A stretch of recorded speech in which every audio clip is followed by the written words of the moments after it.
Welcome back inside the Gallogly Event Center, joined now by Jasmine Jeffcoat. And Jasmine, I know we're getting ready for the men's game, but you had a front row ticket to that women's game right there. What was that like? Oh, I'm just so incredibly proud of my girls. They worked so hard, and they're a team that handles adversity. You don't see that a lot, but every bit of adversity, Sophie being out, Emily Doolittle being out, not having a Maya Morallen, they've taken that and they said, okay, well, what can we do now? People that stepped up, Agar Fares, we had Alexa Dominguez step up. Like, people stepped up today. And unfortunately lost Gracie in the first half, but I'm sure she'll be back. She made a huge impact when she was there, though. Hopefully the upset of the number 9 team in the country will set the Mountain Lions on the path that they need for the rest of the season. As we get ready for the men's game, we've got another barn burner, I'm sure, lined up. Both games between these two teams last year were decided by 5 points or less. And something tells me that it will not be any different this evening. All right, let's take a look at the starting lineups. First for the visiting Colorado School of Mines, who come in with just one loss in conference play overall and ranked in the top 10 in the country. They're going to go with Cade Mankel, Sam Beskin, Brennan Sullivan, Adam Thistlewood as their leading scorer at over 16 a game, and Kai Barr. Meanwhile, for the Mountain Lions, why change anything? It's pretty much the same lineup they've used every game this season. John Ale Fugett, Benny Fangula, William Becker, Jessa McKenzie, and Mac Stoddard. Jasmine, talk to me, though. You saw the men. They were standing over in the corner watching the end of the women's game, got super pumped. Do you think that helps as they get ready for a monster showdown of their own? Yeah, I definitely think that could be an advantage towards the men, but also being a former player, I know that all that energy can rile up and you can just go out guns blazing and you got to kind of calm down, hey, this is our game now. So I hope they had fun watching the women play, but now it's their time to shine and they just got to take a deep breath. This is going to be a really intense game and I'm excited to watch. The Ore Diggers have put together a really great string of success over the last handful of years. So they not only have the reigning RMAC Freshman of the Year on their roster in Adam Krasovic, who will come off the bench, but they also have a Player of the Year, number 5, Brennan Sullivan was Player of the Year 2 seasons ago, and a finalist for National Player of the Year. So that's the type of roster that the Colorado School of Mines has constructed over the last handful of seasons, but the Mountain Lions certainly capable of keeping up as they have all the pieces necessary as the Ore Diggers win the opening tip. This will definitely be a test for the Mountain Lion offense and defense just to see how well they can play together.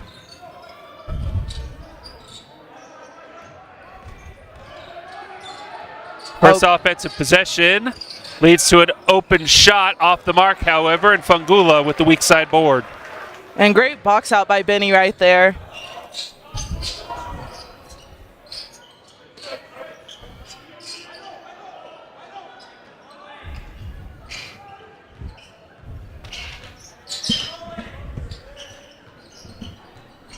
Fangula down low to Becker. William, good to see him moving around okay after taking a shot to the knee yesterday, and he limped a little bit in yesterday's game. Great hands from William, and then he's able to drop it in. I gotta say, Will is one of my favorite players. He's just tough as nails. He can fall about 10 times a game, and he'll still get up every time. Becker has the tall task of guarding Thistlewood, the leading scorer. Nice play and a dunk there from Kai Barr. Just a little bit of miscommunication there on that screen. So allowed first 2 points of the game for Colorado School of Mines.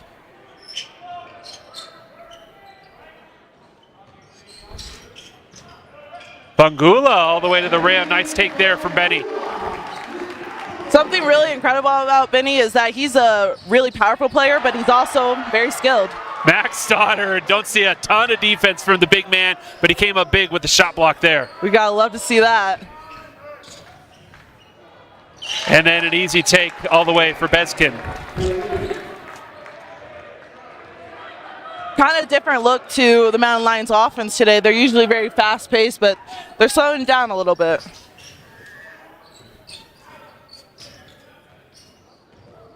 John Ale Fugett kicked it out. Becker gets it back over to John Hill. Takes the screen from Will. Gets into the lane. Goes glass. No good. Got his own board. Jezza McKenzie took a bump by Mankel. And the first foul of the game goes against the Orediggers. John Hill might be the smallest player on the court. Maybe there looks some guys that might be as tall as him, but he'll always go and get those O boards, and you gotta love that from your point guard. John Hill, a rough showing last night, so I'm sure he is eager to put together a more typical game for him this evening. Fangula's shot off the mark.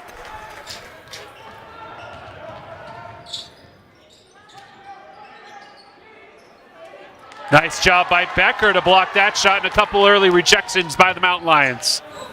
And then William. Oh!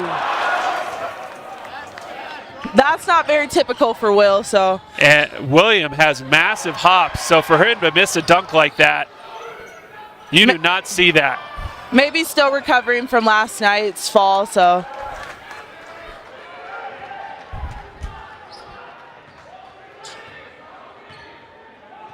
His right knee heavily bandaged, and I know he's had issues with that throughout the course of the year. So hopefully not too big of a thing. McKenzie with an extra step, it looked like, but he gets away with it and forces it up and in. The ref might have saw contact there. He let it go.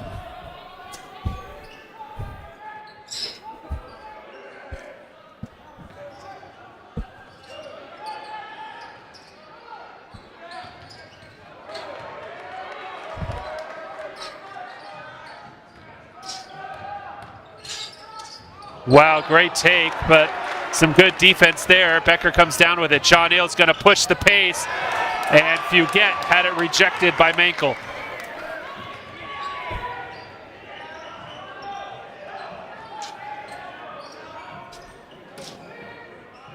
Barr working on Mack. And we're going to get a foul down low on Stoddard. Definitely hard for Mac to guard someone about his size too, so we'll see how he does with that the rest of the game. That brings us to the first media timeout. Quick pace by the Orediggers, a little slower from the Mountain Lions, but hey, UCCS up by 2.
So the first timeout has come to an end, and one change for the Mountain Lions as David Gebetto is in the lineup. David had a good showing yesterday, so let's see what he can do today. And Boone, number 11 for Mines, is also in the lineup for the first time. And a travel down low on Adam Krasovic. Mentioned the reigning RMAC Freshman of the Year is Krasovic. And now Jaden Washington coming in, replacing William. Another Mountain Lion that had a great showing yesterday. Something really impressive about this men's team is that we do have our Max Schroeder and John L. Fugit and Will, but our bench brings a lot of energy. Yeah, Jaden yesterday hit a couple of really big threes late when the game was close and was able to help create a little bit of separation. John Hill, great take again, just struggling a little bit offensively. They're going to say that Beskin stepped out of bounds. I think for John Hill, he's got to forget about the refs. He's not going to get any easy buckets here, and the refs aren't going to give him any easy calls, so he's just got to finish very strong.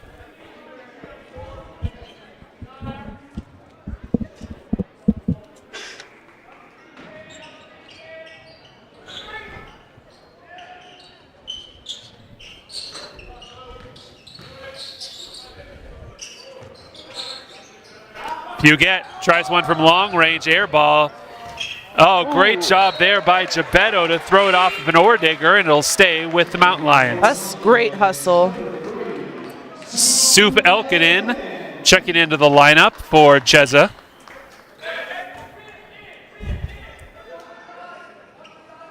Suf always has some fancy feet. Every game, different shoes. He had pink shoes on. Yes, was it him who had the pink shoes yesterday? Yep, it was Suf who had the pink shoes.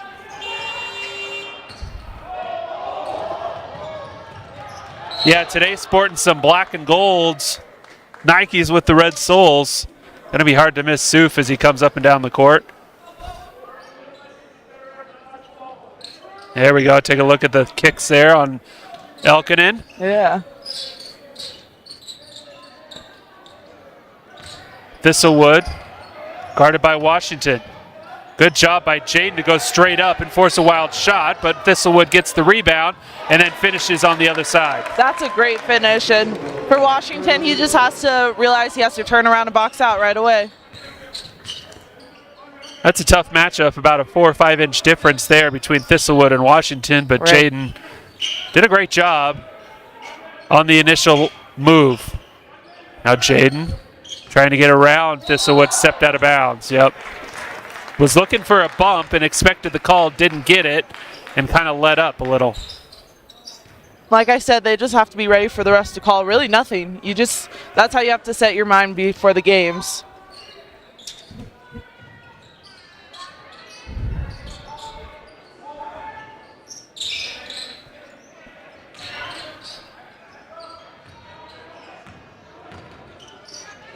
Great feed and good hands from Krasovic. That's something the Mountain Lions definitely have to keep an eye on. Pick and roll is Mines' game right there. Huguette got a couple of people to hit the deck. Maybe that'll get John Neal going. Woo. They call him Swifty for a reason. Definitely got the crowd into it as John Neal was able to make a great individual move. Kick out, 3-ball, no good. Heading the other way. Gebetto drops it off to Suf, had a shot, pulled it back up, elbow, good.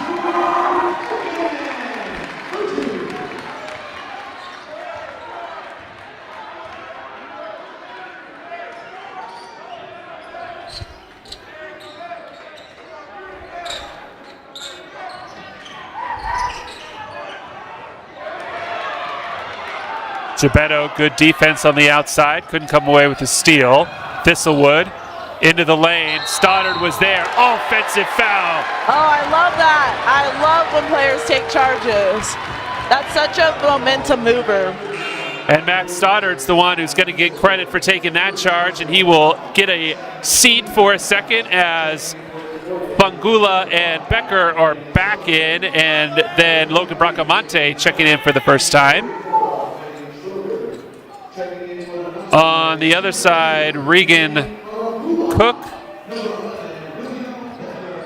is in the lineup, as is Riley Schroeder for Mines.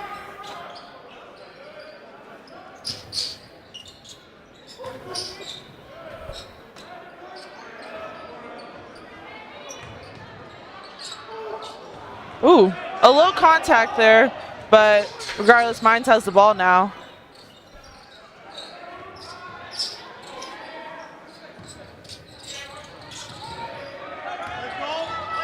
Schroeder trying to go baseline. Good cutoff there by Bracamonte. Schroeder up and over. No good. Becker comes down with it.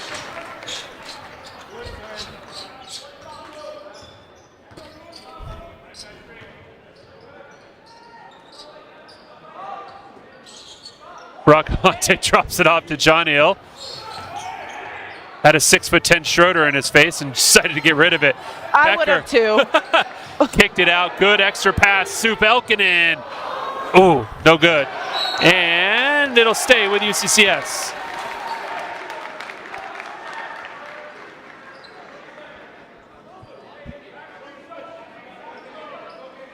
Yeah, I would have probably done the same thing as Logan right there.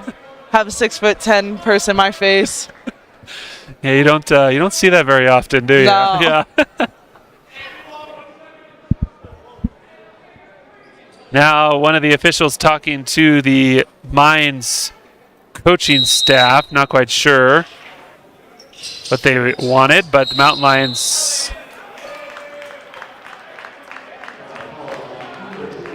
And they're going to call Benny with a foul as they were trying to free up John Hill around a bunch of screens.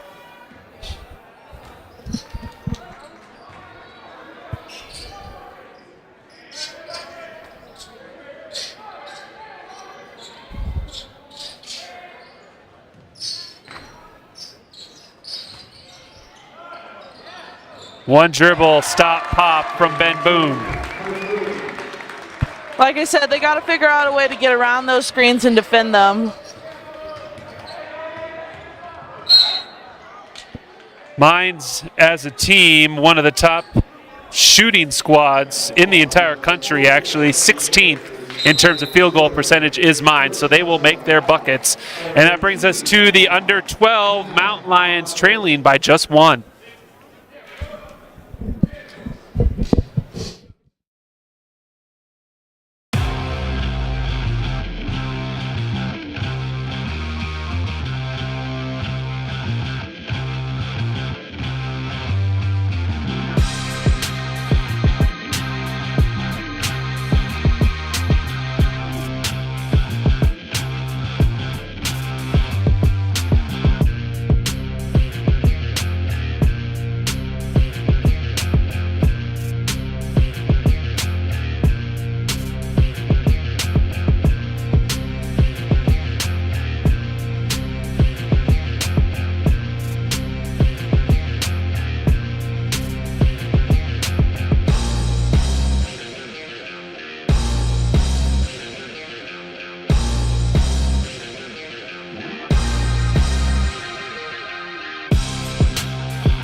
So, Jasmine, the Mountain Lions, 8 minutes in, slow start offensively, truly, for both teams. Right.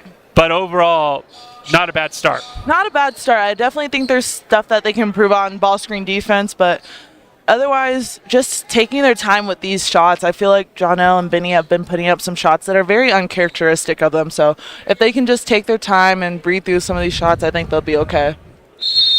Mountain Lions have it underneath the Ordigger basket. John Hill takes the handoff. And John Hill just seems like he's rushing. He's always played at a quick speed, but he just seems to be maybe rushing a little bit more. Right. It's like his body's moving faster than his mind at this point.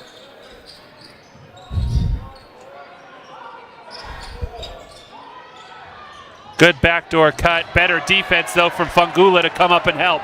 Mountain Lions lose the dribble. Becker picks it up. And they'll slow it down. Bracamonte gets a screen from William. Hands it off to John Hill, who will reset the offense.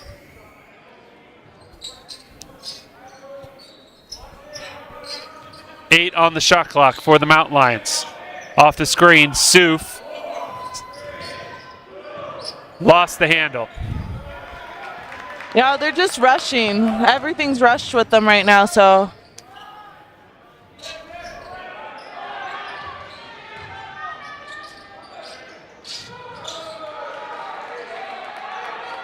Fade away, short. Rebound, however, Krasovic tips it out.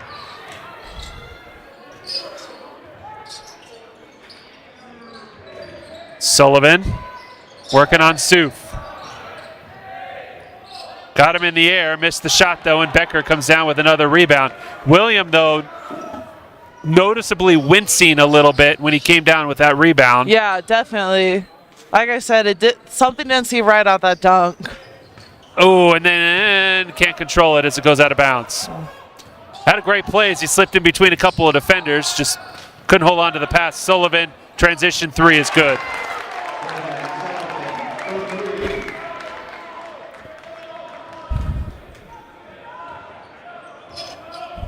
At this point, you wonder if it's time for the Mountain Lions to play at their pace and not slow it down so much. because they have to be one of the fastest teams in the RMAC. Soup from the elbow extended. Ooh, high off glass. And the bank is open.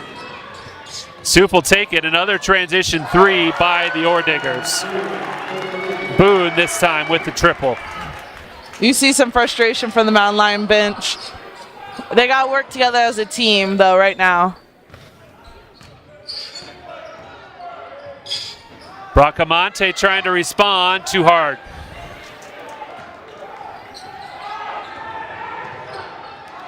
Oh, someone lost in transition. An easy 2 points for Cook, and that forces UCCS head coach Jeff Culver to call a timeout. And it's just a 30-second, so we'll stay right here. But you're right. Mount Lions, you understand the strategy. Yeah. You don't want to give Colorado School of Mines too many possessions if Right. you can avoid it.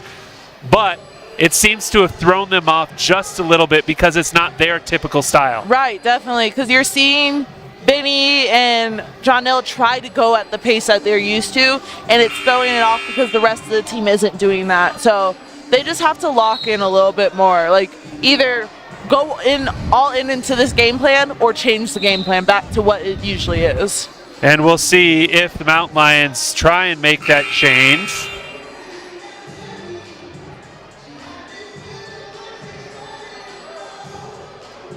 As Jezza McKenzie and Mac Stoddard are both back in the lineup. So 4 starters. Here's Jezza, thought about it, kicked it back out. And they're going to get a foul down low on Schroeder. I mean, it's hard being the big man. Mac's going to get fouled a lot, but I think Mac does a good job of keeping his head. He's a very level-headed player, so that's always good to see. Well, post isn't necessarily his game either, No. but at 6'8", you sometimes need him to be down there. Yeah. When he would rather be along the three-point arc, which he's obviously very capable of doing, as we've Right. seen.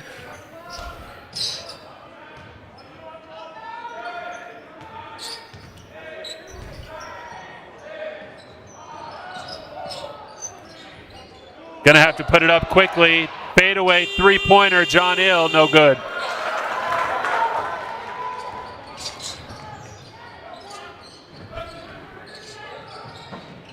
Sullivan again, yep.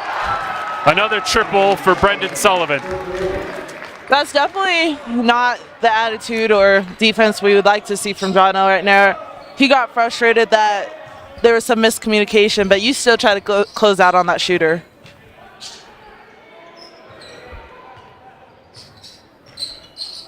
Great backdoor cut, another great feed. Washington with the good hands, just couldn't quite finish.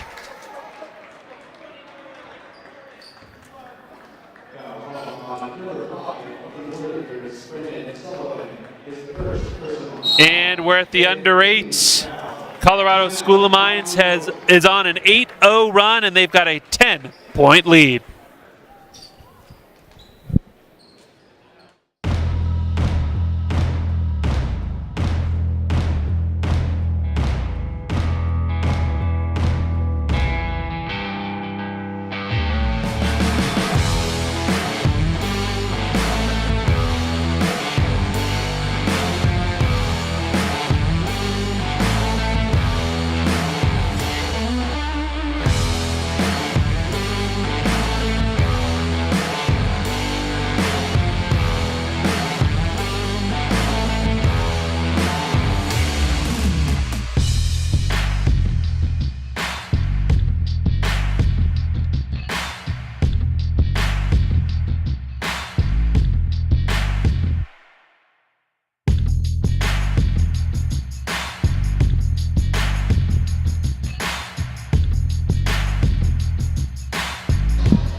Welcome back inside the Gallogly Event Center. 7:49 to go in the first half. 6th-ranked Colorado School of Mines holding on to a 10-point lead. The Mountain Lions, however, will have a couple of free throws coming.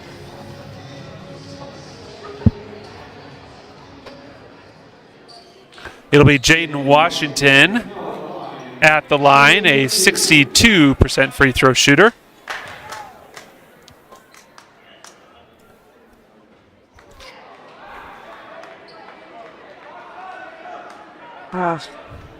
Jaden's great at threes, but his free throws definitely need to improve. Which is usually not something you say when someone's a great shooter from beyond the arc. Free throws are usually something that kind of comes with that as well, because you just have that feel. Right. Only a freshman is Washington. I'm sure that will continue to improve as time goes on. And for being a freshman, he is so good. So good. Great crossover, lost the handle. Baca almost came away with a steal. Wow, good take there and finish from Beskin.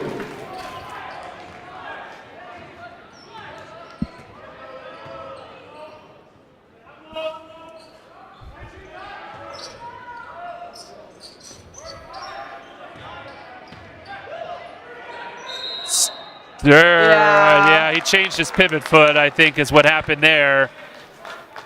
See, hop step, set it, and then went the other direction. Yeah, if he would have went up, and I think he could have.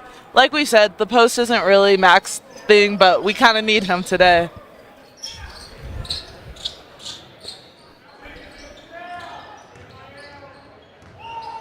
Thistlewood working on Washington, and Thistlewood drops in 2 more. Thistlewood has a little bit more weight than Jaden does, so.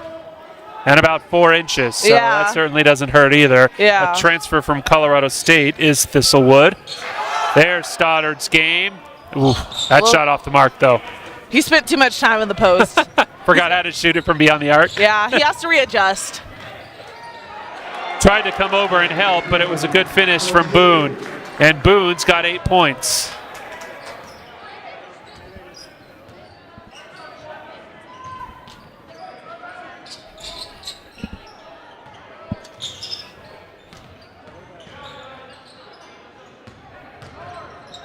Stoddard into the lane, triple team, then has it blocked.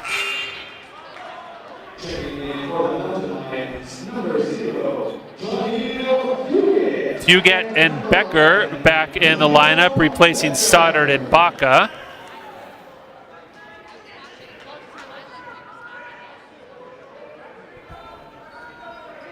UCC at 12 seconds on the shot clock. Oh. Gebetto was able to drop it in. He was wide open for a bit, and then back on defense. Well, they got back eventually, but Sullivan beat everybody down, and he'll get some free throws.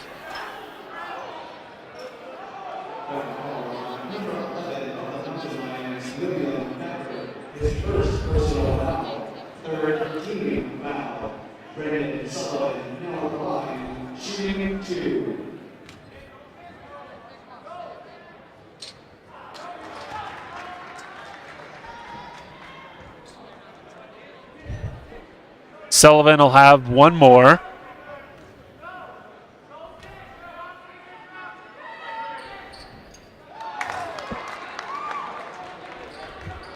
$14-point lead for Colorado School of Mines. That's definitely not how the Mountain Lions wanted this to start out, but we've seen it before. They're a team capable of coming back. Yeah, they've started slow in the first halves in quite a few games this year. Yeah. And they've been able to, like you said, come back 13-4 on the year. No problem scoring points either. One of the top scoring teams in the conference, in the country actually. 46th in the country in scoring are the Mountain Lions.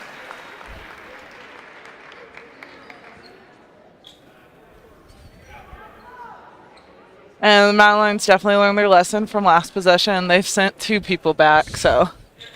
Yeah, Becker and Gebetto already deep.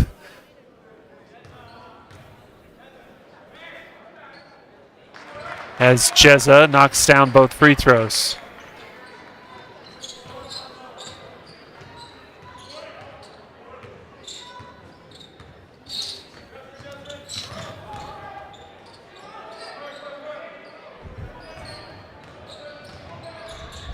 Thistlewood, the spin move. Becker, good defense though, but Thistlewood just, that was a nice move individually. Yeah, that was a good move. I thought Will played great defense, but just better offense.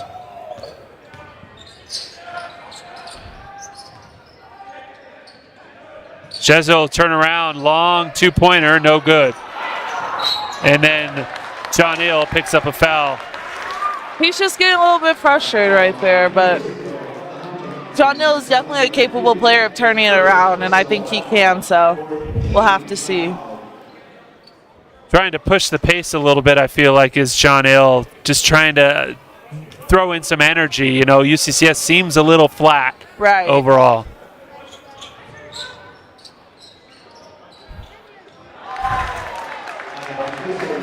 So easy down low for Thistlewood. It might be time to bring in a post trap for these games, you know. Thistlewood is just kind of having his way with our posts, so they need a little bit extra help. Kick back out, you get. And John Hill will get 3 free throws. So the foul on the outside will go against Beskin.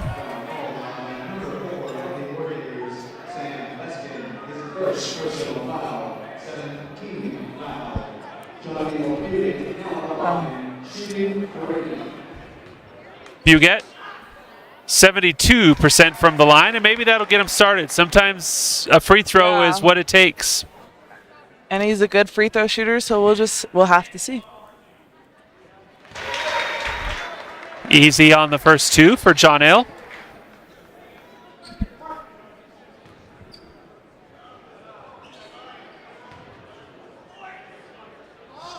Third one, no, too hard. Not quite the three-point play, but, you know, he got 2 out of 3, and that's still good, so hopefully that keeps him going. And a foul up top on Washington as he tried to poke it away from Barr.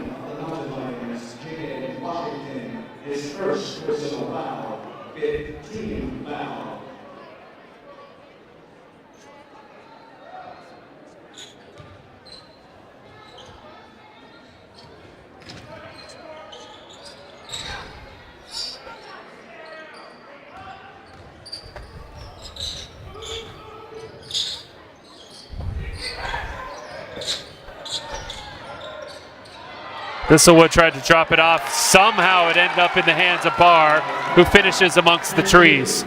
Great hands over there and great touch. John Hill, good take again, and he'll head back to the free throw line, I think. Yeah, 1-1 at the very least. Yeah. So the foul will go against Thistlewood, his second, That brings us to the under 4. Mountain Lion still looking to chip away, down 16.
Good crowd here on hand as the Mountain Lion men take on the Colorado School of Mines. The UCCS ladies pulled off a huge upset in the first game of the doubleheader.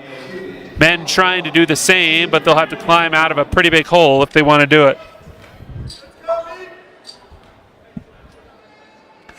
John Hill back at the free throw line. He just hit 2 of 3, and he knocks down the first of a 1-and-1. Even though he's kind of rattled throughout this game, he always steps up to the free throw line like very calm, and you can't ask more from your point guard because that calms the rest of the team. And he makes both of those. So if you it's getting his from the free throw line at the moment. And now he'll try and help slow down this Ordigger offense, who right now is shooting 56% from the field. Bar. Good. And that percentage just keeps going up. I mean, that's probably the shot you want to give the Ore Diggers. Their big man a shot from like 18 feet. Right. I feel like you'd give that to them more times than not. Right.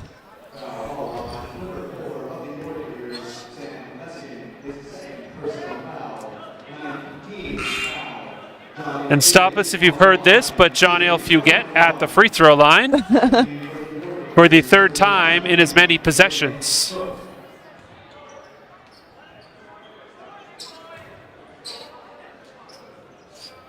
Missed that one, however, off the back rim.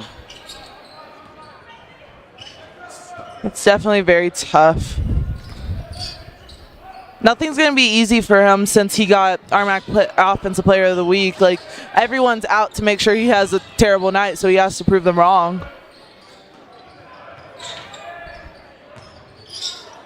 Pull up by Sullivan, and Sullivan hits another triple for him. That is his third.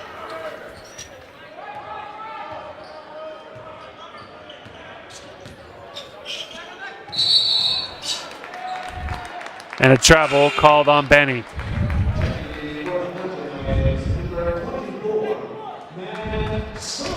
Yeah, Becker is replaced by Stoddard, and William noticeably limping on that right knee. You wonder truly how healthy it is. Kind of have to hope for the best for Will. Like I said, he's a really tough kid, but I would much rather have him towards the end of the season. Good defense there from Jezza to stop Schroeder's attack. Quickly up to Bracamonte, who kicks it back out. Benny into the lane. Nice individual move from Benny. Very smooth move right there. He has so much ability right there.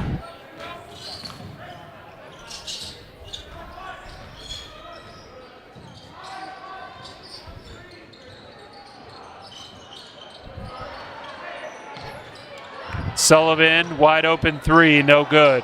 Rebound, Fugett. John Ale likes to push in these situations, but he slowed it down at least for a second out to Bracamonte. That's such a great pass and a great shot. Mountain Lions had been 0 for the last 4 from beyond the arc, so Logan breaks that string.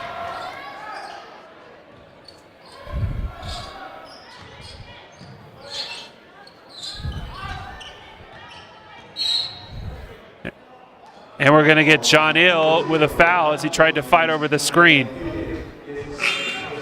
John Hill's pretty confused about that call. I am too a little bit, but that's the second foul on John Ill.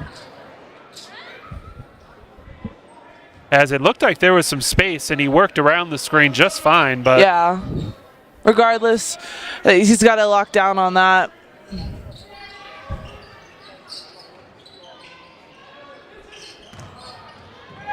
Good job by Stoddard to get in front of that cutter. Now Sullivan with 3 on the shot clock. Step back, NBA rage short, and it's a shot clock violation. And the Mines bench is pretty rowdy about that call. They feel like he got the board. Well, but it never hit the rim. The first one hit the net. Yeah. I think, and I think they thought maybe it hit the rim, and it hit the net.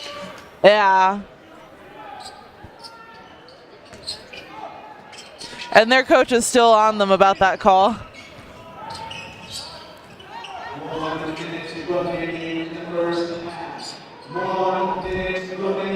Under 60 seconds to go. Great feed, McKenzie with the finish. And UCCS calls a quick timeout. 52.2 to go.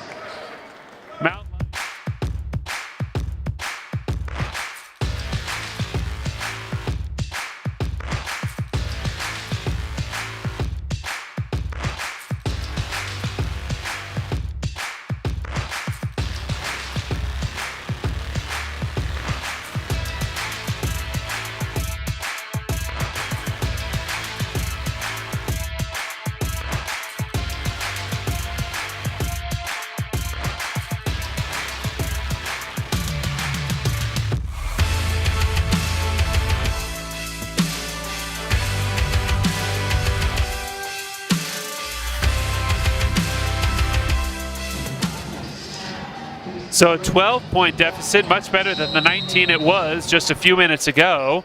Yeah. Let's see if UCCS can get a stop and hold for the last shot of the half. Noah Baca in the lineup for the Mountain Lions. And they're going to get Stoddard, I think, again down low. They are. And for Mac, that's his second. That'll send Krasovic to the line. Definitely not how they want to end this quarter, so hopefully after this foul they can get the ball and push it down the court and score.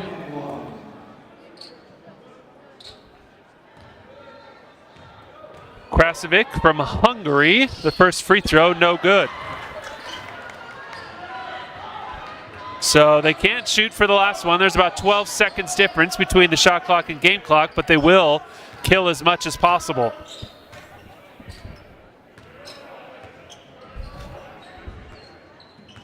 Bracamonte really wants to set a screen. Yeah. For Jezza. This time he does. Oh, great back door. Even better defense. Baca feed down low, and Logan will head to the free throw line. Good passing for the Mountain Lions on that possession. Yeah, definitely. And something that you see Coach put in Noah Baca in the last couple of seconds, but he put him in because Noah is a gritty player. He's always going to do the dirty work. So, and right there, he did it right for the Mountain Lions right there. So.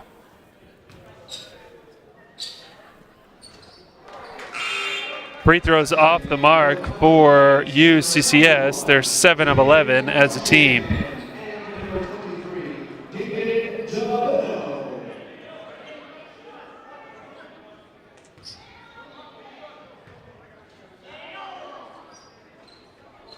Both of them off for Logan.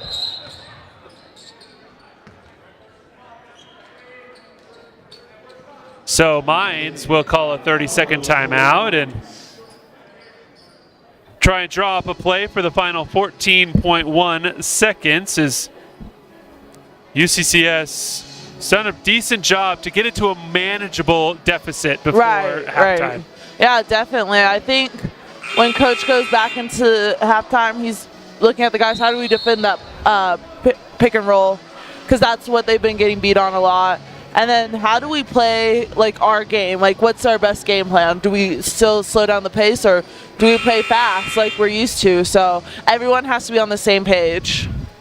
We'll see what kind of adjustments they make for the final 20 because 12 points certainly not insurmountable. If they can come up with a stop here, that would certainly be nice. Baca out high, defending the ball.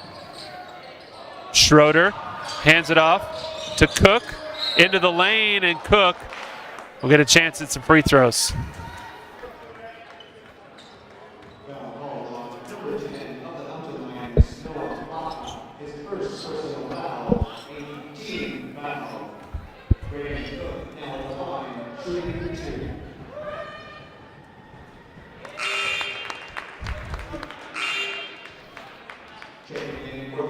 Grant Presley and Krasovic back in for Mines for a little bit of offense-defense switcher up.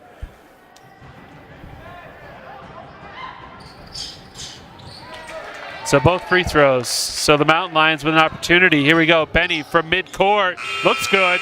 Oh. Looked online from up here, and it was close, but Fangula a little wide right as the Mountain Lions will head into the locker room down by 14. So we take a look at some of the highlights from the first half before we break away. And overall, Jasmine, kind of give me your thoughts of the first 20 minutes. They just have to lock in. I feel like they're all on different pages, and you can't play against a very smart and athletic team like Colorado School of Mines. So they just have to lock in, figure out how they're going to guard ball screens like you saw right there. Once they do that, they'll be good. Colorado School of Mines went 5 of 8 from beyond the arc. You just saw a couple of threes there, and they shot almost 52% as a team. Quite a few of those buckets literally right along the rim as Mountain Lions shot 42% as a team, and were just 1 of 5 from beyond the arc. Did get a couple of easy finishes around the basket. We'll see if they can turn things around as you see some of the comparisons throughout. For the most part, pretty close. Rebounds the same. You know, field goal field goals is the difference, but yeah. Yeah. But one like glaring difference is the 3-point percentage, and that's what they have to lock in on. Yeah, that's an extra 12 points. Literally almost the exact difference here between made 3-pointers. All right, we're going to take a break. We'll come back in about 15 minutes or so, and we'll get you ready for the second half. Don't go anywhere.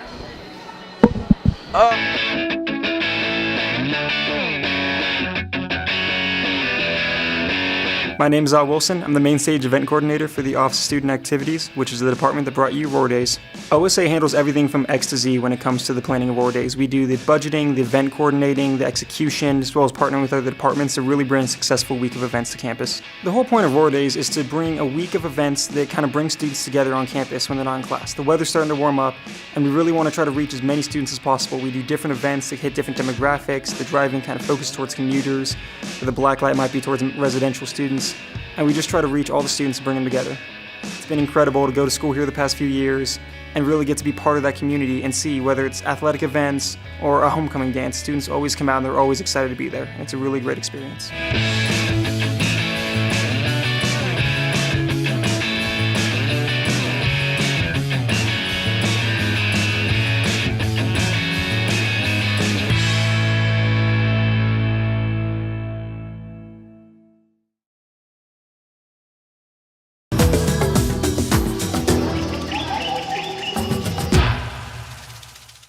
The majestic mountain lion, one of nature's most powerful predators. Primarily indigenous to the Americas, this big cat is known to make its home just about anywhere.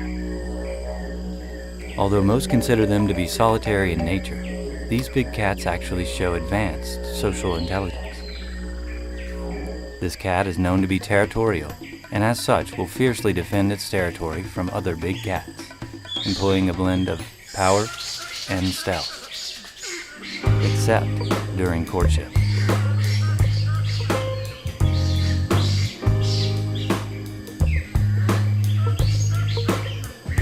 UCCS. Find your inner mountain lion.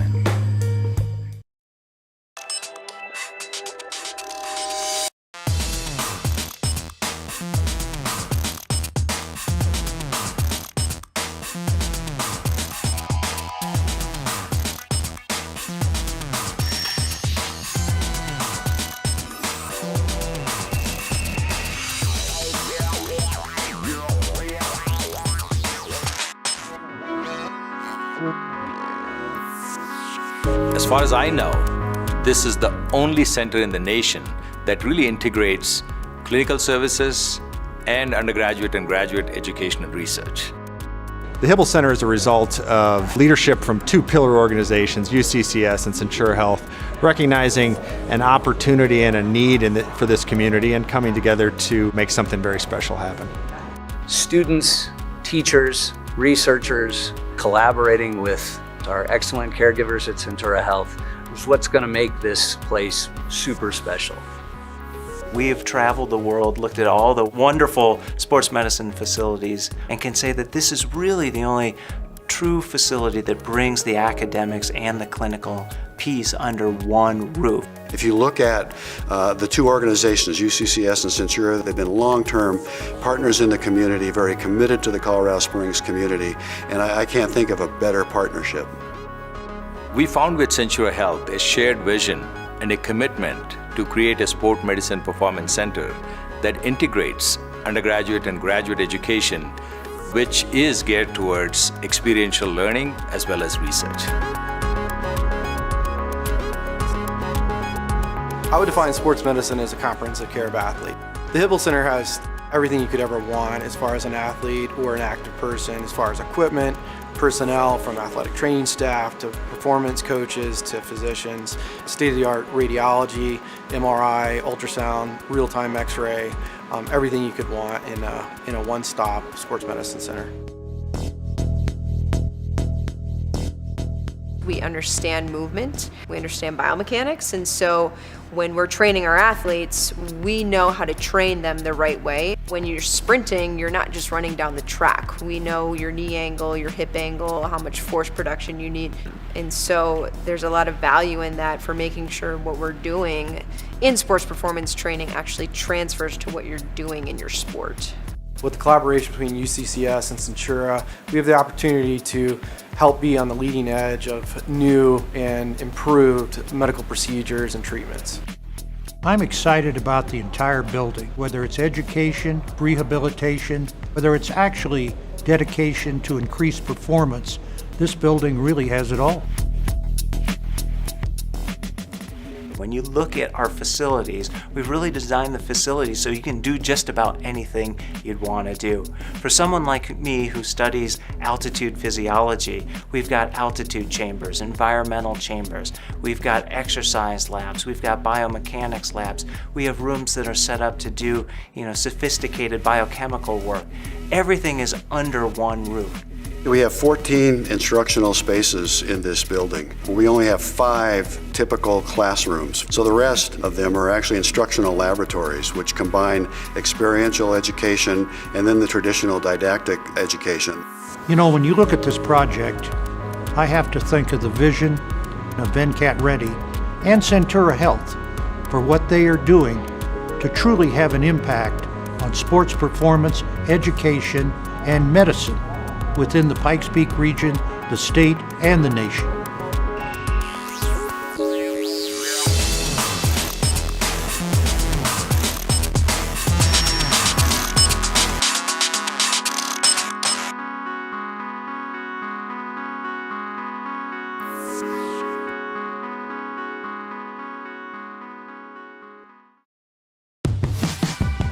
Picking the right college is key. And with one-on-one attention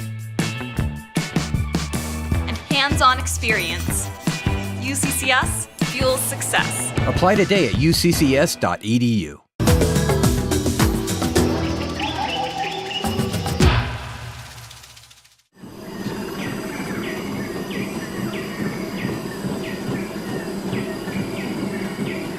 The majestic mountain lion, the perfect combination of size and deadly agility.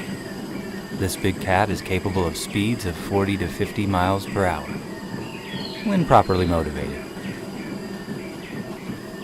UCCS, find your inner mountain lion.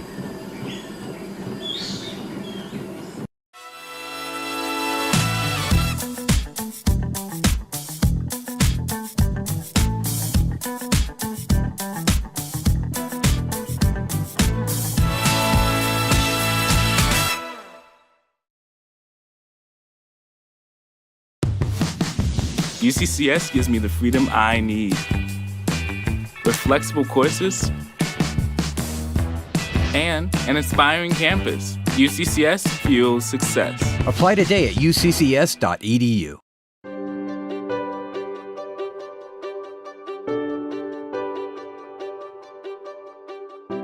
I always dreamed of being an engineer. It encompassed everything that excited me when I was younger. And my first job in the military was an aviation mechanic, which kind of led me to come here to UCCS.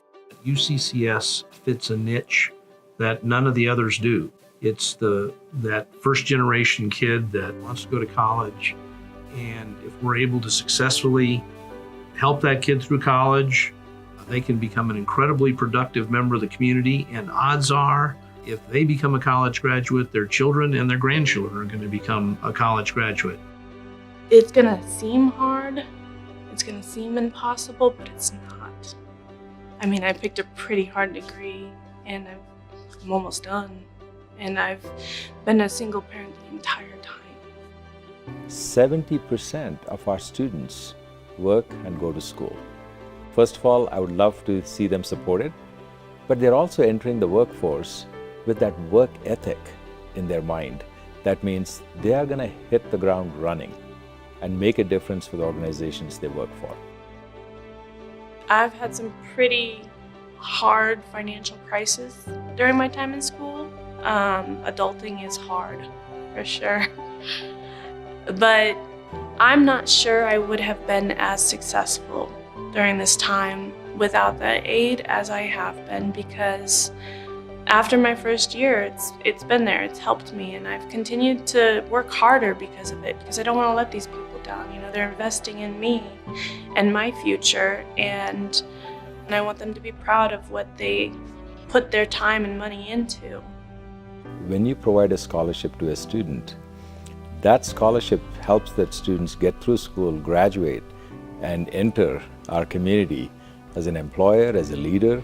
So really, at the end of the day, our community benefits when our students are supported with scholarships. I can't tell you how many managers I've talked to who say, I'm always worried about where my next employee is going to come from, and where my next professional is going to come from. And isn't it terrific that we have so many well-qualified and well-trained students coming out of UCCS who can fill my employment needs? That's a big economic driver for Colorado Springs and the Pikes Peak region. A gift to UCCS is an investment in the students. It's an investment in their success because that is what UCCS cares about. They care about whether or not these students graduate and go out into the world and be successful. When you make an investment in the next generation of professionals, you're really making an investment in our community. I always dreamed of being an engineer, and now that I'm so close to graduation, I've got an internship. I feel like I'm well on my way to accomplishing that dream.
Just over a minute to go here at halftime. The UCCS men down by 13. And Jasmine, if you were operating the UCCS offense, what would you have the guys maybe try and switch up here in the second half?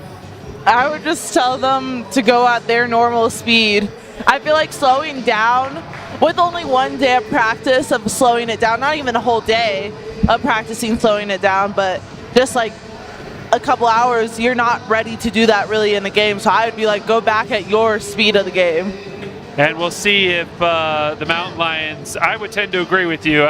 We've watched this team enough this year. They like to get up and down. And with Benny and John Hill and Jezza running the point for this team, that pace just really seems to work. Now, you wonder how much Becker's knee is maybe affecting that pace of play a little bit. Right. Because you've noticed on free throws, he's been back. You know, he hasn't been rebounding. So which hasn't been, it's not super helpful to the team because Will is such a big impact player for this team. All right, so first possession of the second half will start with the Mountain Lions, and Stoddard hands it off to Benny, then tries to set a screen, but good on-ball defense there from the Ore Diggers. John Hill got free for a second down low and then brings it back out. Crossover, fadeaway, John Hill. Man, just off, just a little bit is John Hill. Definitely been a struggle for John Hill these past games, but he's just got to turn it around. There we go. There's a turnover. Jezza's going to try and push it a little bit. Good job in transition D, though, from the Ore Diggers.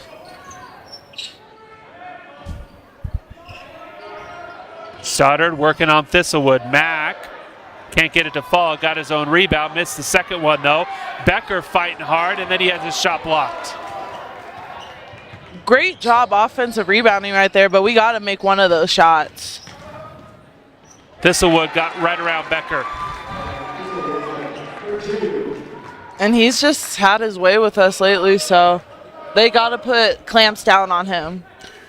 Jaden Washington's at the scorer's table, and you wonder if Becker, if his knee is just a little bit too slow. We'll see who Jaden comes in for here early in the second half, as Fugett dropped in 2.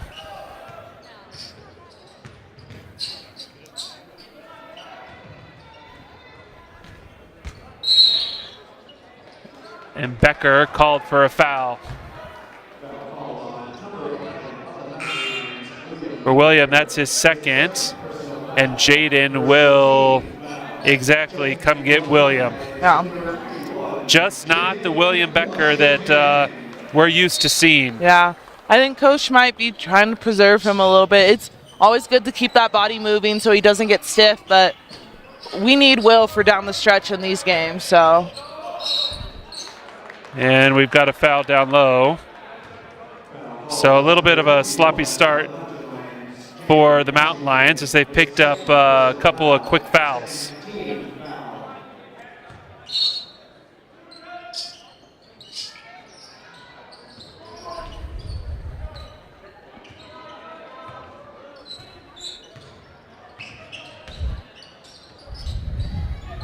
Loose ball, Benny tried to run it down over midcourt.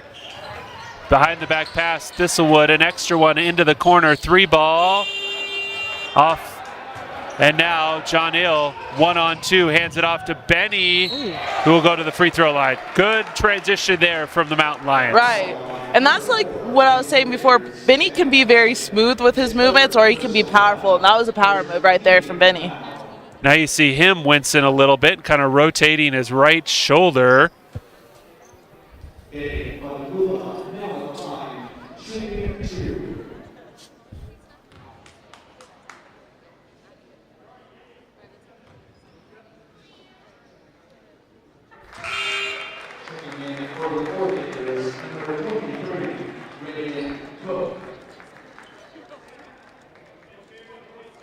One more coming for Benny.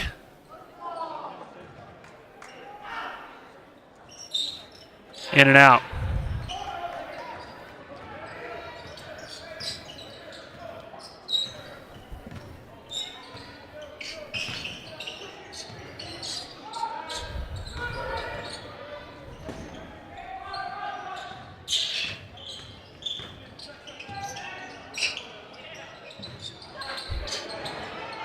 Offensive rebounding. I guess it's even. It just feels like Mines has maybe come up with bigger offensive rebounds. Yeah, it definitely feels that way. At this point, you wonder if you just start running them off the line of that three-point line because they've hit so many threes. Cook off the mark. Bangula skies in that time. Benny, one-on-one spin move and left it a little short. Looking for a call. He's not going to get it. Yeah.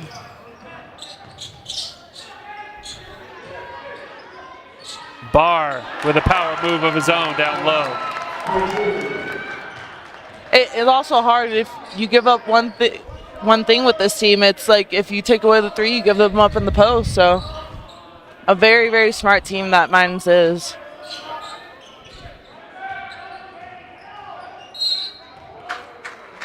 Cook got the block, but there was a lot of body contact there, so John Hill will head to the free throw line.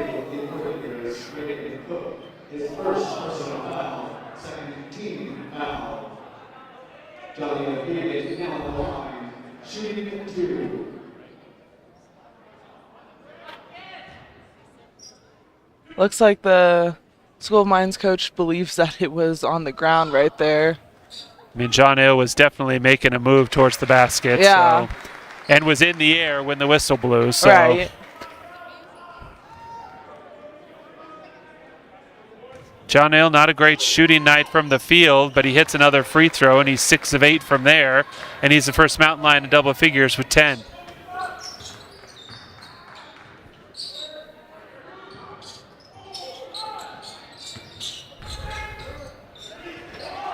Good take from Thistlewood, no call. Washington, good defense there. And then Jaden hustling into the corner. Will he get a three off? He will. And they're going to call Benny for a charge as his momentum. I don't know if I necessarily agree with that, but regardless, Mountain Lion's got to take that and that adversity and try to fight through it. I mean, he dumped the ball off to Washington and then kind of peeled off, so I don't... Yeah, I don't know exactly what he was seeing on that one. Cook from the corner.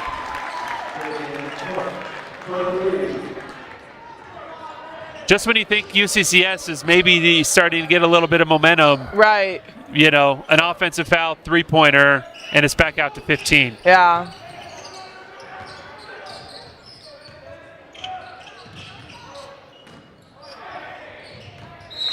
Kind of right there, you just saw John Hill just getting frustrated, trying to play fast when the rest of the team isn't playing as fast as him. So. All right, first media timeout here in half number 2. Colorado School of Mines up by 15.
So coming out of halftime, it seems like more of the same as UCCS unable to cut into this deficit at all.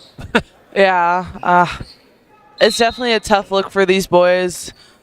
Hopefully they can get some spark of energy. If I was coach, I'm pulling off the bench right now, so he's ready to play.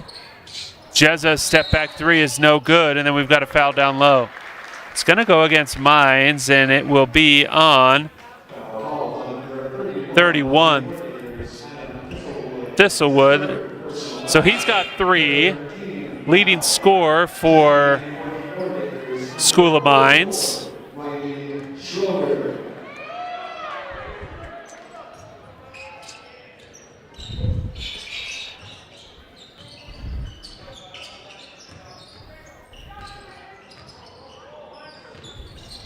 Great feed and a nice backdoor cut by Jezza. Very, very nice. That's what we like to see from John Little, and that's what we expect from him as well. So it's good to see that come out of him. Sullivan's shot is no good, and McKenzie. See if UCCS can string together a couple of buckets. It's been a while since they've scored on 2 straight possessions, I feel like. Yeah, I would agree with that. John Ale, kick out, Stoddard straight away. John Ale, great job by him to throw it off an Ordigger. Very smart play. John Ale is a very high IQ player, and when he's really in his right mind, he plays amazing. So.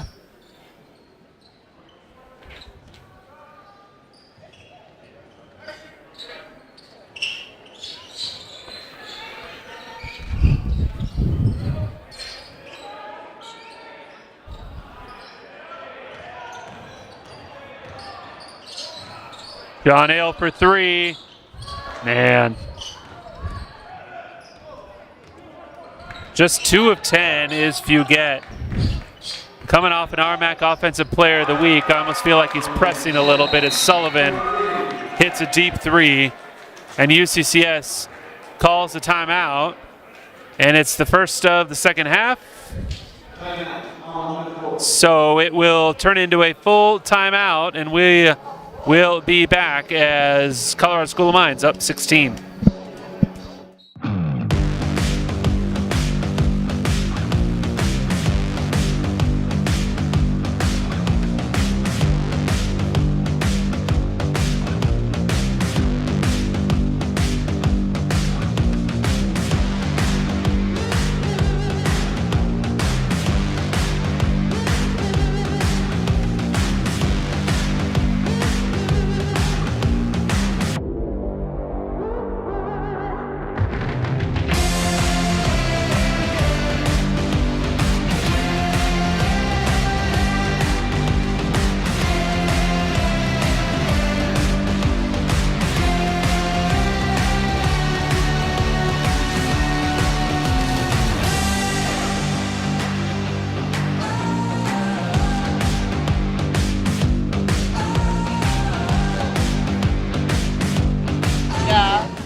That's it, right?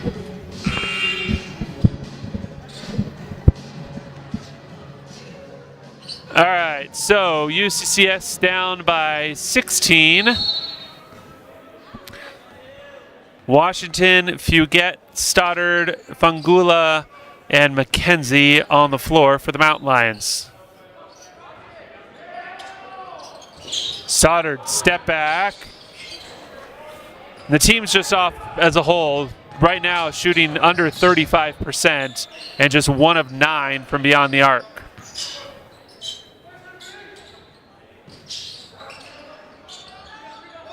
Meanwhile, Colorado School of Mines hits another 3, this one from Krasovic.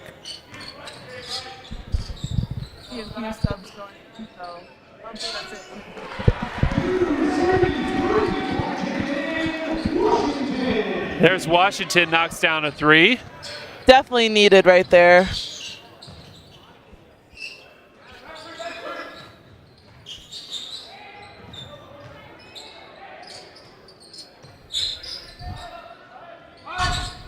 Sullivan got a screen, and they're going to call an offensive foul on Schroeder.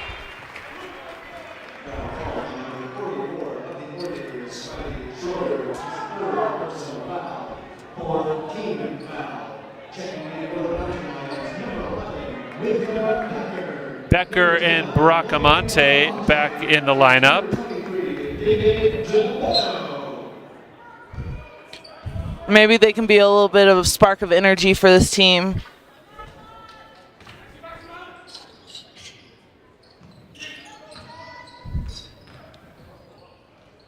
Yeah, John Ale Forson gets his own rebound there, has it poked away.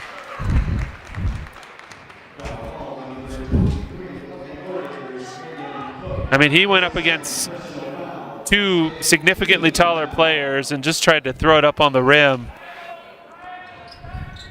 Mountain Lions need him to... That's definitely a travel. Step by Gebetto.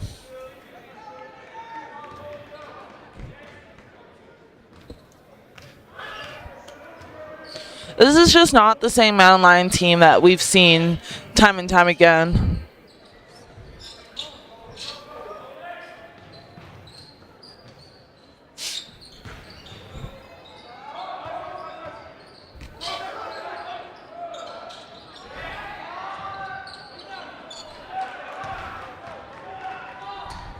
Quickly out to Bracamonte, sets his feet.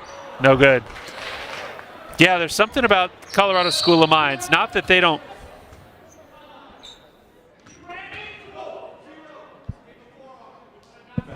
And they're going to call a foul on John Hill.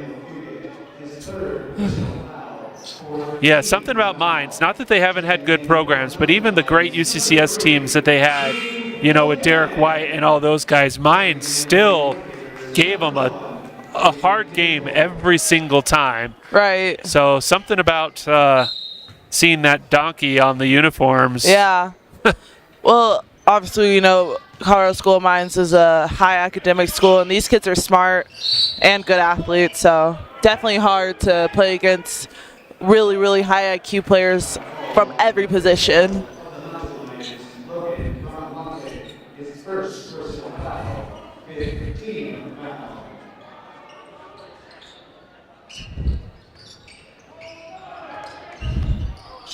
I mean, super quick from Krasovic down low to Cook.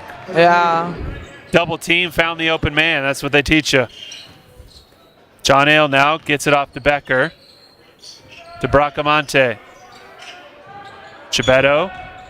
Lefty into the lane. Great take from David. And they'll give him the bucket.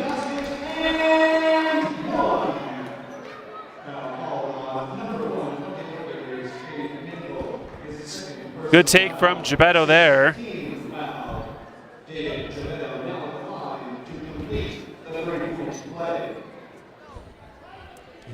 And the Sand Creek High School alum from right here in Colorado Springs. The chance at a three-point play, and he gets it.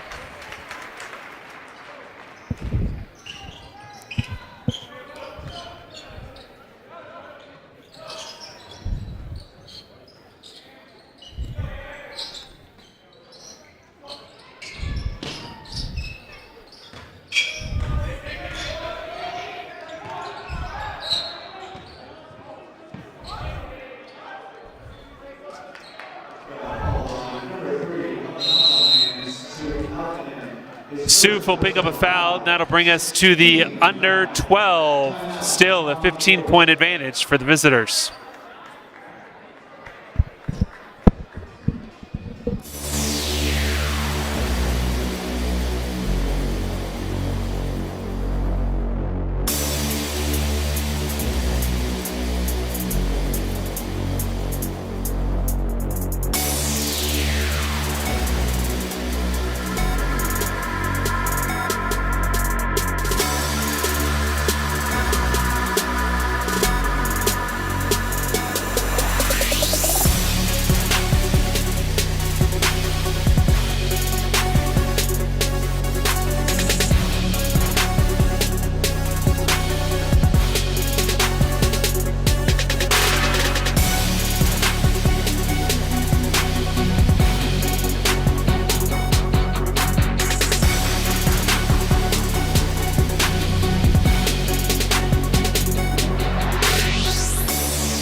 Lions are going to have to find some sort of solution, and quickly, because the energy from them is almost non-existent, it feels like at times.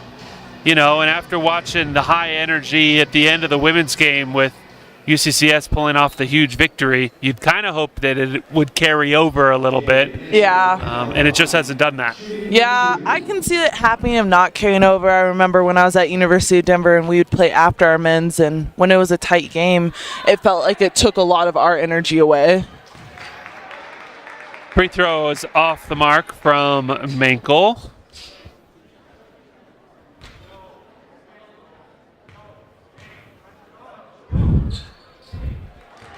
Second one's good.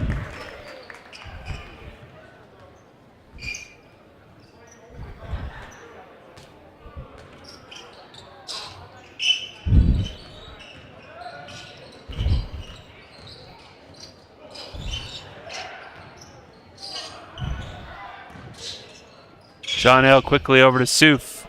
Back up to Gebetto, who put up a three-pointer. Good. David Gebetto with a triple.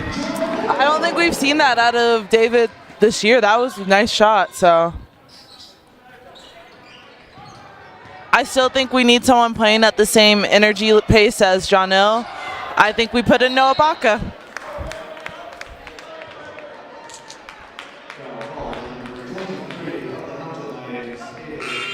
And Gebetto picks up a foul. And Washington and Stoddard will come back in. That possession right there for Colorado School of Mines just kind of gives you a sum of how this game has gone. Mountain Lions hit a three. They get a miss on the other end, but then can't come down with the rebound. Right. And that's been not so much an Achilles heel for the Mountain Lions, but something that's been very concerning is their defensive rebounding.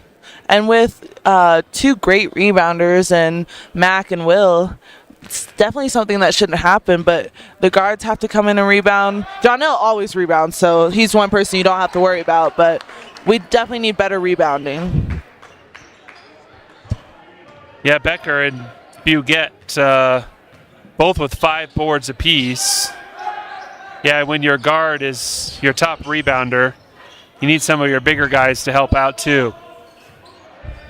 Gebetto, who just hit a three, now gets into the lane. Oh, David Gebetto showing off here a little bit in the second half. David's definitely in his bag tonight. He's ready to show out, and that might be the spark that we needed for this team. So it's good to see that from David.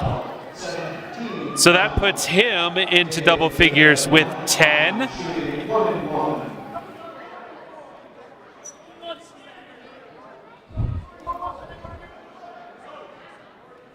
A little confusion on who the foul was called on. So they called it on 4, Beskind. Now everybody's asking for it to be on 44. The official's not going to change the call. And that's 4 fouls on him, so.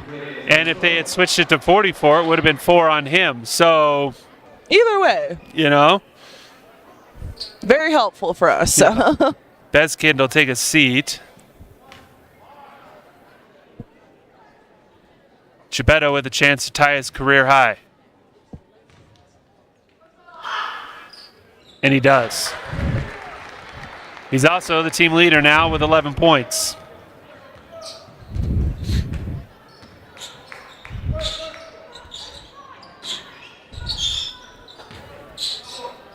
Oh, Gebetto came over with a hard swat, got Cook across the face. So he'll pick up a foul.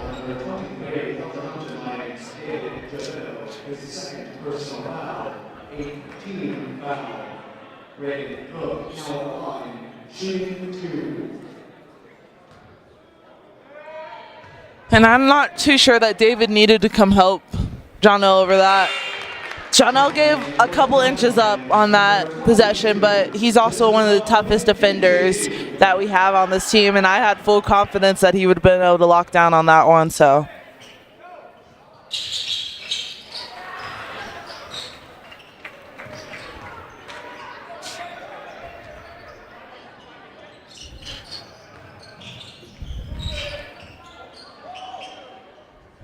Soup in the corner, back up to Stoddard. Gebetto's been the hot end. Now McKenzie trying to help out. And it'll be at least a 1-and-1 as the foul will go against Boone. And McKenzie will get 2. It's a good thing for the Mountain Lions. Score some points with the clock stopped. Right. If you can get a couple of stops on the other end as well to combine those. Yeah, they just really have to lock down on fouling. I feel like they're just letting Mines get into their head a little bit and just fouling them almost every possession. So if they could stop that and just keep stopping the clock and scoring, that'd be awesome. McKenzie hits them both. So the deficit's only 11. I mean, there's 10 minutes to go, despite how this game has kind of felt throughout. You expect Mines to be up more, but 11 points, that's nothing. We've seen this UCCS team score that in a minute. Yeah, I mean, definitely. And Gebetto's bringing a spark to this team right now, so hopefully that continues and just keeps giving them energy. they're going to call a foul on Stoddard, but on the move, it looked like the elbow was extended a little bit by...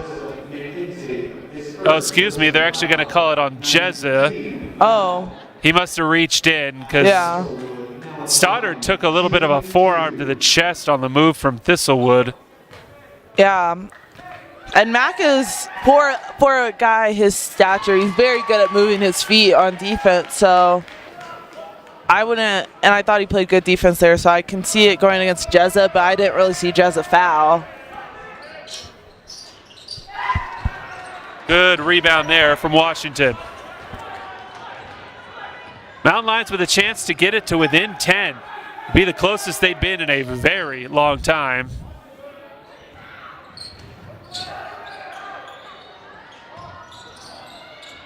That three off the mark.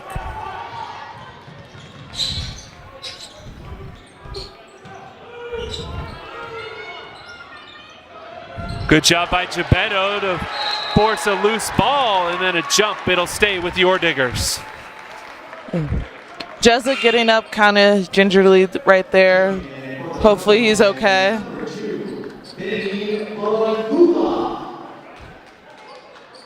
Bangula back in, replacing Soup.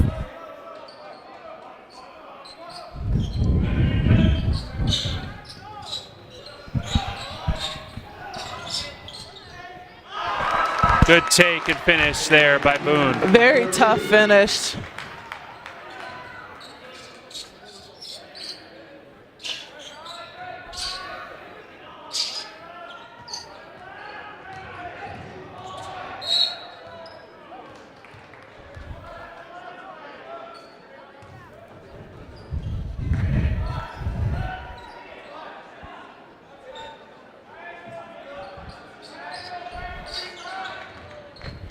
Gebetto off the inbound, working hard, and David. Oh.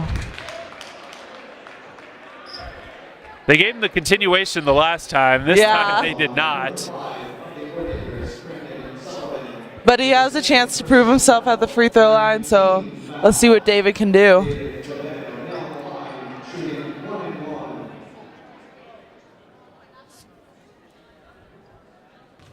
The lefty, couple of dribbles.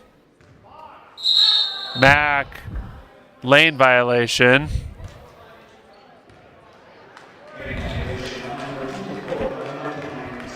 That's definitely not what you want to see.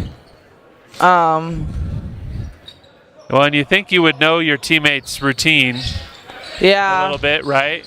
Yeah. Oh, trying to add an exclamation point. Thistlewood had it blocked, and now he is down underneath the basket.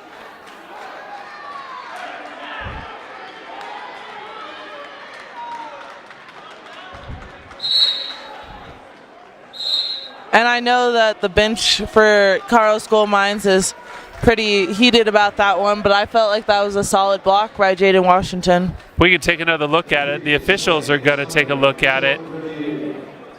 Yeah, it didn't look like Washington did anything. He certainly didn't do anything malicious. I mean, I guess he might have accidentally clipped him, but he didn't swing through, it didn't look like, as we take a look at it once again.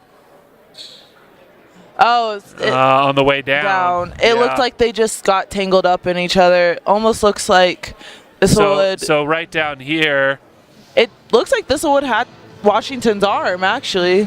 So they get the block, and the play continues a little bit, and they kind of get caught, and Jaden trying to catch himself as he goes to the ground. Does catch Thistlewood, but I don't believe it was... nothing malicious. It looks like the way down, Thistlewood had his arm on accident, and Jaden accidentally clipped him on the face.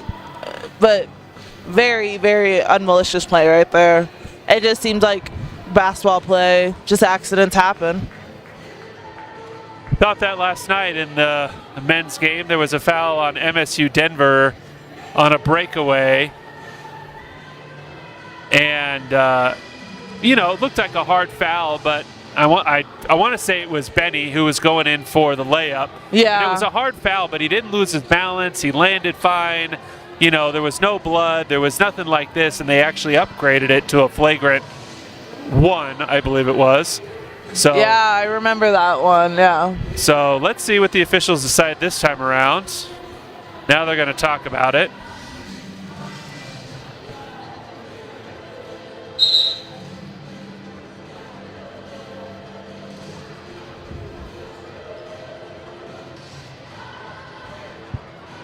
Looks like they're just going to get back to play, so no foul called as both coaches got an explanation from the officials.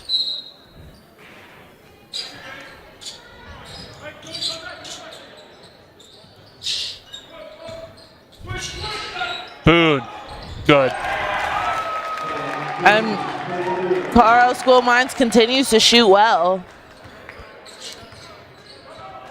They are 8 of 14 from three-point land and shooting over 50% overall for the game. And that's what they do. They actually come in shooting over 50%, 16th best shooting team in the country is Colorado School of Mines. And it almost feels like UCCS isn't prepared for the 16th best shooting team in the country. Yeah, there have been a lot of wide open looks, and you got to give credit to Mines. They obviously have an offensive system that works well. Works, and they've got it down to a science, literally. Yeah. as the Mines.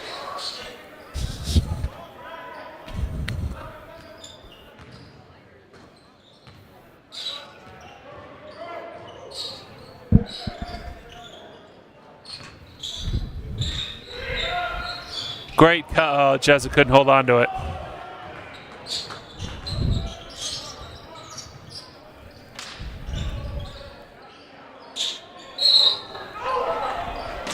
Thistlewood lost the ball, couldn't hold on to it himself, and Washington's going to be called for a foul.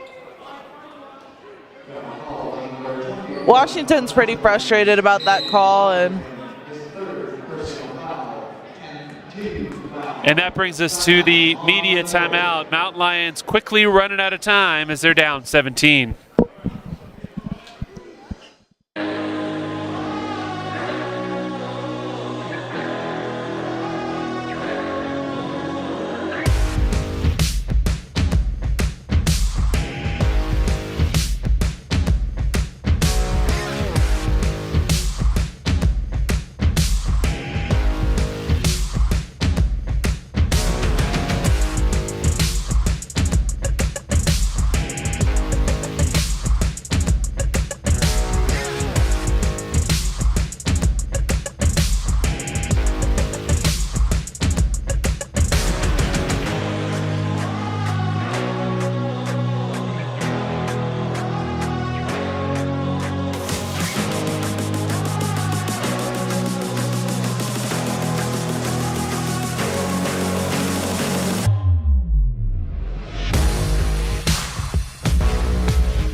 So the Mountain Lions, we were talking off air, Jasmine, just can't seem to catch a break. No. They put together a couple good offensive possessions, and then they just go cold. Yeah.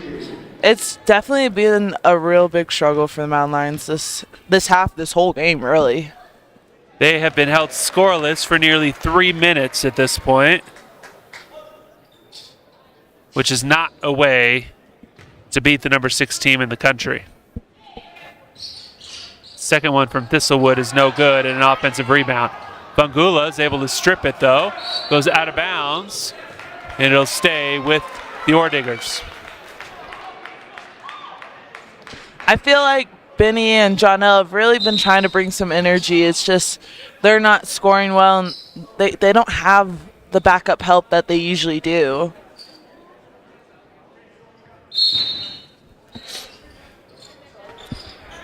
Boone quickly off, and Boone is, I don't know if he shoots this well normally, but he seems to have, I mean, he's 6-9. He's got 17 points.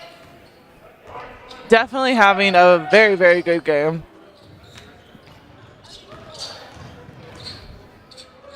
Jezza and one. Oh. Okay, never mind. No and one. I don't know if I agree on that one. Now the officials are talking about it. I mean, the timing certainly seemed like it should have been an and one. Definitely. Yeah, okay. There we go. So the other official comes in and overrules. McKenzie, count the bucket.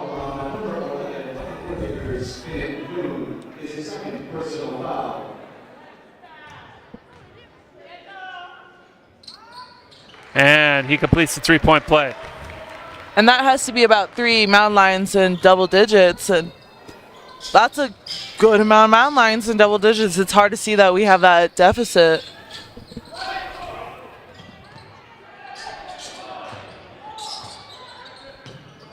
Oh, and then McKenzie comes away with a steal on the bad pass. Jess's going to force it. Couldn't finish.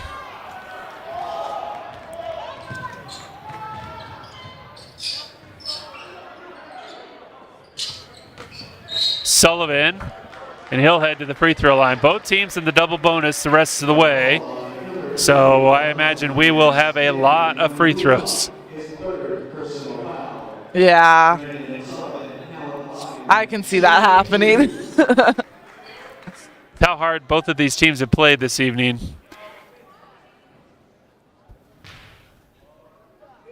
Sullivan knocks in the first. First team All-RMAC was Sullivan last year. He was the player of the year 2 years ago.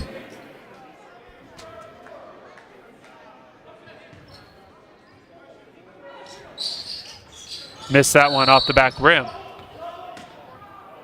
And we're going to get a double foul called, I believe, on both Schroeder and Stoddard. I haven't seen a double foul in a really long time. That was interesting.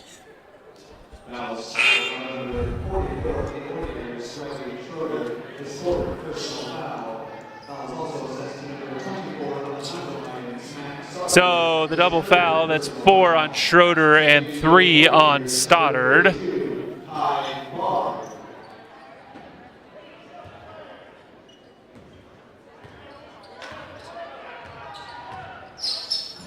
Bracamante, a quick 3. Nope.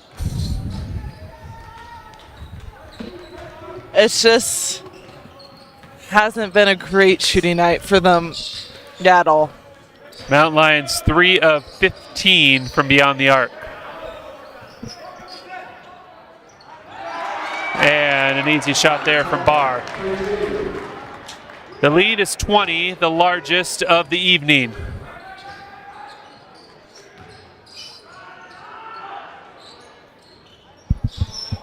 Yeah, right now some of our top mountain line scorers are just forcing it, trying to get something, but not getting great shots. Bracamante is going to pick up that foul. And again, more free throws. This time it'll be Adam Thistlewood, the redshirt senior out of Golden, Colorado.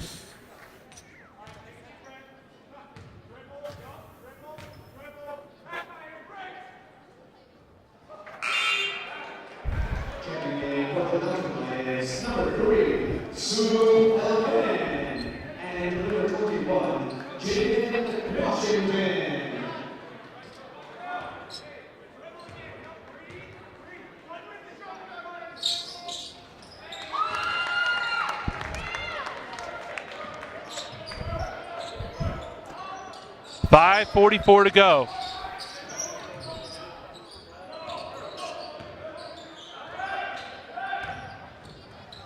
Oh, great take there from Penny.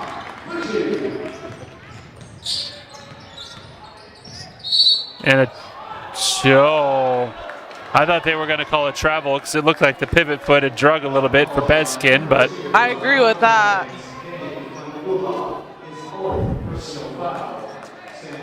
And they gave it to Benny. well, they gave it to Benny over the loudspeaker, but they gave it to John Ill on the board and on the online stat, so I think it was a mistake. Yeah, so it was just called wrong in-house. Okay. There we go. Both free throws out there.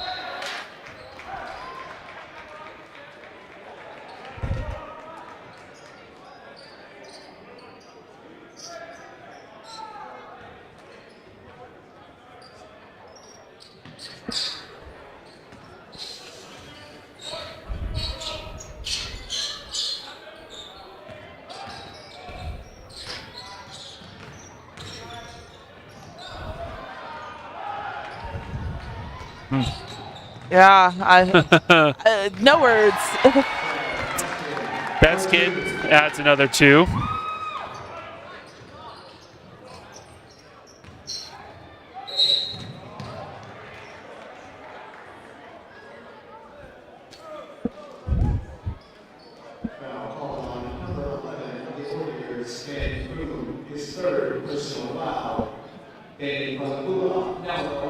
Well, 2 minutes ago we said we'd see a lot of free throws, and we sure have seen a lot of free throws. We have seen a lot of free throws. Benny hits that one.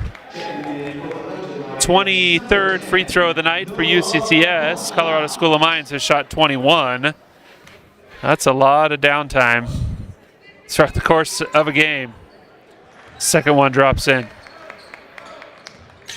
You know, looking through some of the team stats, one thing that kind of sticks out is the number of assists.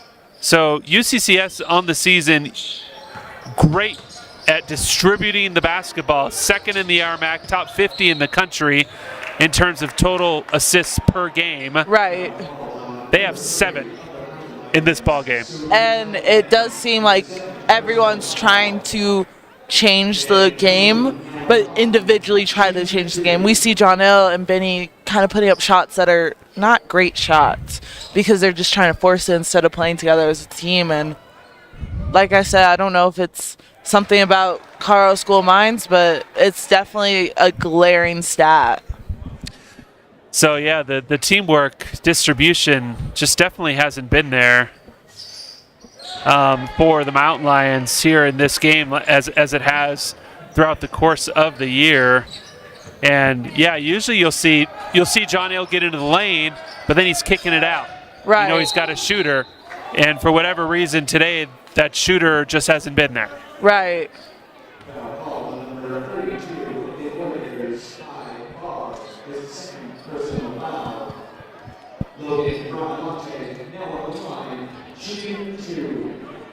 And more free throws.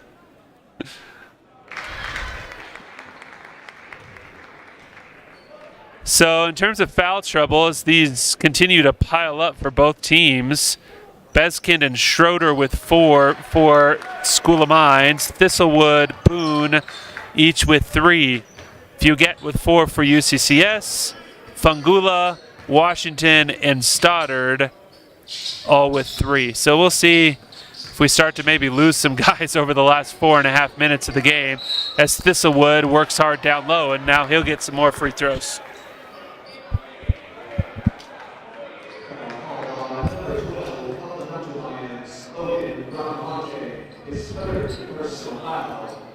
And now Bracamonte with 3.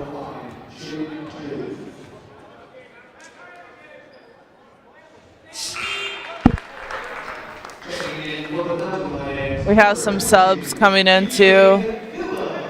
So Keegan Phillips and Noah Baca. Baca's in for the second time. Phillips in for the first in the game. I imagine they'll close out this last 4 minutes. Yeah. I personally am a Noah Baca fan, and I think he could have gave some energy earlier on. But let's see what he has to give right now.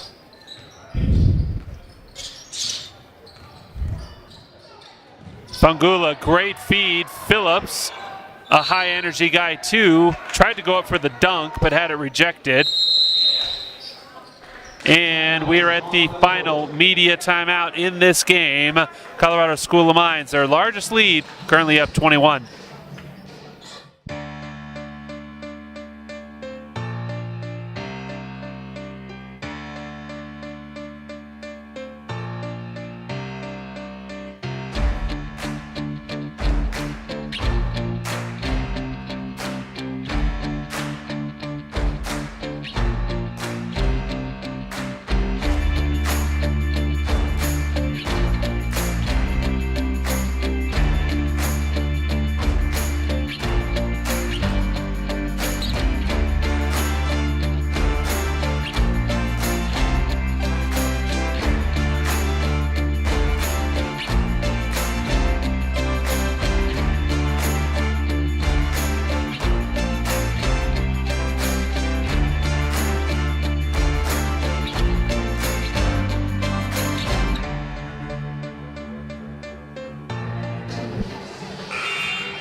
Minutes to go in this contest, and the School of Mines has this one well in hand. Really, the only question at this point, what's the final score going to be, truly? Yeah. For these mountain lions out here, it's how hard are you going to fight for these last couple of minutes? Because there's a whole season left. This game was very important, but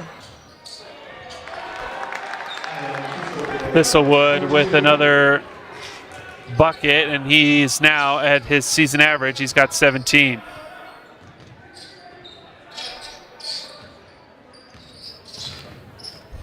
Yeah, for guys like Phillips, who's putting up a 3 here. Oh, Keegan Phillips with the triple. That's what we like to see from Keegs. He brings good energy every time he comes to the game, and doesn't got a lot of weight on him, but he's definitely fighting hard down there in the post. Baca comes down with the rebound there. Oh, Noah with the finish at the rim. I love Noah Baca. I'm a big Noah Baca fan.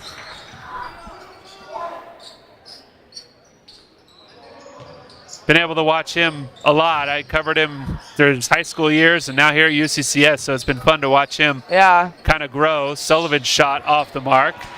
And Benny, the lone starter out there for the Mountain Lions, comes down with the rebound. Meanwhile, Colorado School of Mines has 4 of their starters on the floor, still up by 18.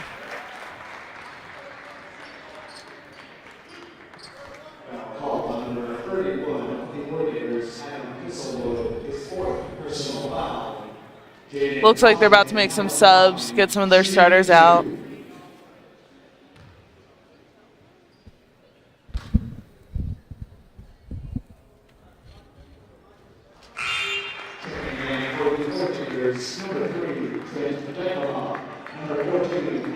That's exactly what they do. 3 of them come out as Dykema, Presley, and trying to see who, Krasovic replaced those 3 starters. Gebetto's in the lineup also for UCCS.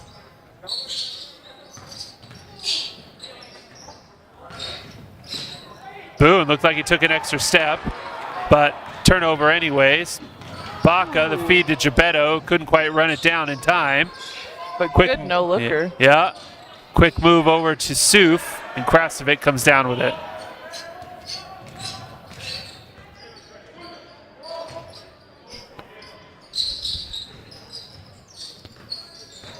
Thistlewood still out there on the floor.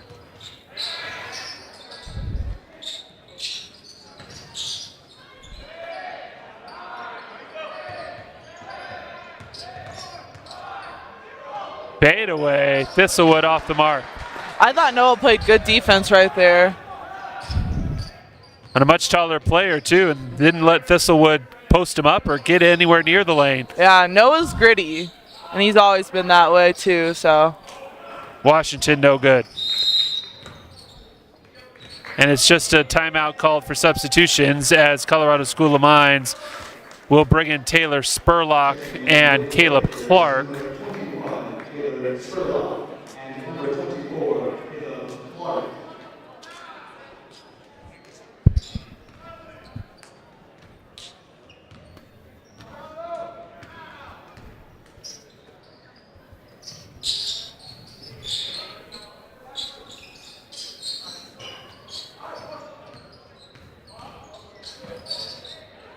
There's a shot off the screen by Dykema.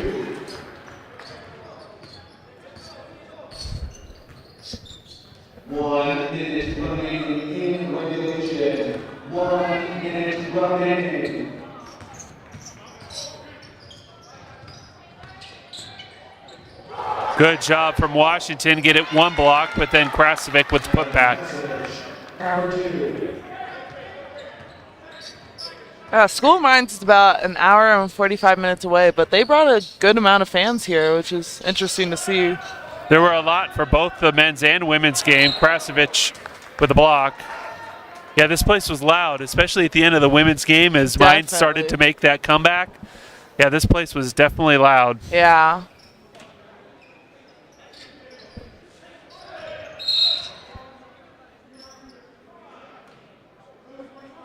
Got a couple of free throws coming for Keegan Phillips with 33.2 seconds to go.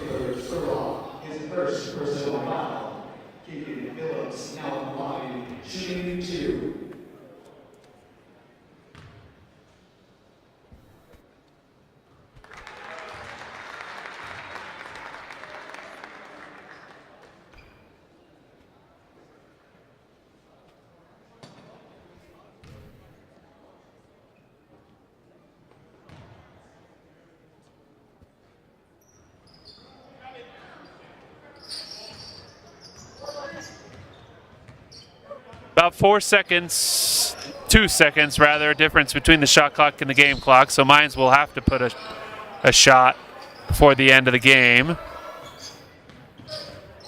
And there it is right there. Short, however, Washington with the rebound. Soup. Couple between the legs dribbles. Gebetto as the buzzer goes off. No good, and that will officially do it. Colorado School of Mines comes in and they pull up a 19-point victory, and Jasmine, they really controlled it from the opening tip. Yeah, they really did. It seemed like we played at their speed and not ours, so, and this team just has to lock in. I know it's really exciting to watch the girls win, but they have to come in ready to play their own game as well. Take a look at some of the highlights throughout the course of this contest as we run down also some stats. Mountain Lions shot just 35% from the field, while the Orediggers shot nearly 50%, including 8 of 17 from beyond the arc. UCCS 22 of 30 from the free throw line, while Colorado School of Mines went 15 of 25. And the Orediggers hit shots when they needed them. Mountain Lions would cut the deficit down, but then the Orediggers seemed to score 2, 3, 4 straight possessions. Yeah, definitely. It just seemed like this wasn't the Mountain Lion team that we usually see, and hopefully they can turn it around. Next week, 2 tough games, Chadron and CCU, and away games at that too. So they are on the road, and then their next home contest on Friday the 27th when the men and women both welcome in New Mexico Highlands. That's going to do it for us here at UCCS. Thank you so much for tuning in. The women pull off a huge upset. The men fall to the Colorado School of Mines. For Jasmine Jeffcoat, I'm Jason Carter. Thank you so much for joining us, and we will see you back here in a couple of weeks. Have a good night, everyone.